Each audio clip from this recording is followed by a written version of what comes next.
জাহান্নামীদের অধিকাংশই নারী। উপরিউক্ত আলোচনা হতে প্রমাণিত হয় যে মানবজাতীয় অধিকাংশই জাহান্নামে নিক্ষিপ্ত হবে, আর জাহান্নামীদের অধিকাংশই হবে নারী। হাদিসে এসেছে, আব্দুল্লাহ ইবনে আব্বাস রাদিয়াল্লাহু আনহু হইতে বর্ণিত, তিনি বলেন, রাসূলুল্লাহ সাল্লাল্লাহু আলাইহি ওয়াসাল্লাম এর সময় সূর্যগ্রহণ হলো। লোকেরা জিজ্ঞাসা করল, হে আল্লাহর রাসূল, আমরা দেখলাম আপনি নিজের জায়গা হতে কি যেন ধরছেন, আবার দেখলাম আপনি যেন পিছনে সরে এলেন।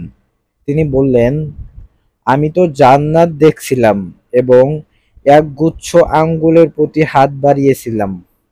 আমি তা পেয়ে গেলে দুনিয়া কায়েম থাকা পর্যন্ত অবশ্যই তোমরা তা খেতে পারতে। অতঃপর আমাকে জাহান্নাম দেখানো হলো। আমি আজকের মতো ভয়াবহ দৃশ্য কখনো দেখিনি।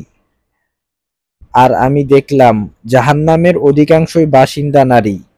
লোকেরা জিজ্ঞাসা করল, হে আল্লাহর রাসূল, কি কারণে? তিনি বললেন, তাদের কুফরির কারণে। জিজ্ঞাসা করা হলো, তারা কি আল্লাহর সাথে কুফরি করেছে?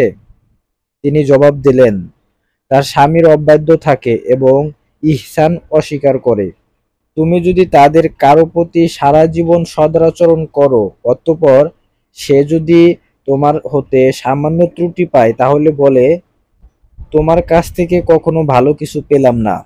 অন্য হাদিসে এসেছে, আবু সাঈদ খুদরি রাদিয়াল্লাহু আনহু হতে বর্ণিত, একবার ঈদুল আজহা অথবা ঈদুল ফিতরের সালাত আদায়ের জন্য রাসূলুল্লাহ সাল্লাল্লাহু আলাইহি ওয়াসাল্লাম ঈদগাহের দিকে যাচ্ছিলেন। তিনি মহিলাদের পাশ দিয়ে যাওয়ার সময় বললেন, হে মহিলারা, সমাজ তোমরা সাজদা করতে থাকো, কারণ আমি দেখছি জাহান্নামীদের মধ্যে অধিকাংশই অধিক নারী। তারা জিজ্ঞাসা করলেন, কি কারণে হে আল্লাহর রাসূল সাল্লাল্লাহু আলাইহি ওয়াসাল্লাম? তিনি বললেন, তোমরা অধিক পরিমাণে অভিশাপ দিয়ে থাকো আর স্বামীর অকৃতজ্ঞ হও। বুদ্ধি ও দ্বীনের ব্যাপারে ঘাটতি থাকা সত্ত্বেও একজন সদাসতর্ক ব্যক্তির বুদ্ধি হরণে তোমাদের চেয়ে পারদর্শী আমি আর কাউকে দেখিনি। তারা বললেন, আমাদের দ্বীন ও বুদ্ধির ঘাটতি কোথায় হে আল্লাহর রাসূল সাল্লাল্লাহু আলাইহি ওয়াসাল্লাম? তিনি বললেন, একজন মহিলার সাক্ষ্য কি একজন পুরুষের সাক্ষ্যের অর্ধেক নয়? তারা উত্তর দিলেন, হ্যাঁ।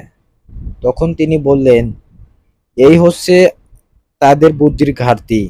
আর হায়েস অবস্থায় তারা কি সলাত ও সিয়াম হতে বিরত থাকে না? তারা বললেন, হ্যাঁ।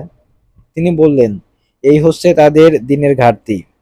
অন্য হাদিসে এসেছে, ইমরান ইবনে হুসাইন রাদিয়াল্লাহু আনহু থেকে বর্ণিত, রাসূলুল্লাহ সাল্লাল্লাহু আলাইহি ওয়াসাল্লাম বলেছেন, জান্নাতের অধিবাসীদের মধ্যে সংখ্যায় কম হবে মহিলাগণ।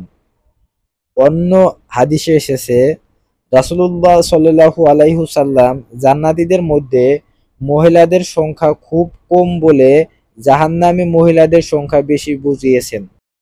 হে আল্লাহ, আপনি আমাদের সকল মা বোনদেরকে হেদায়েত দান করেন এবং সেই কঠিনতম জাহান্নামের আগুন থেকে আমাদের সকল মা বোনকে হেফাজত দান করেন এবং সবাইকে আপনি দ্বীনি শিক্ষায় শিক্ষিত করে তোলেন।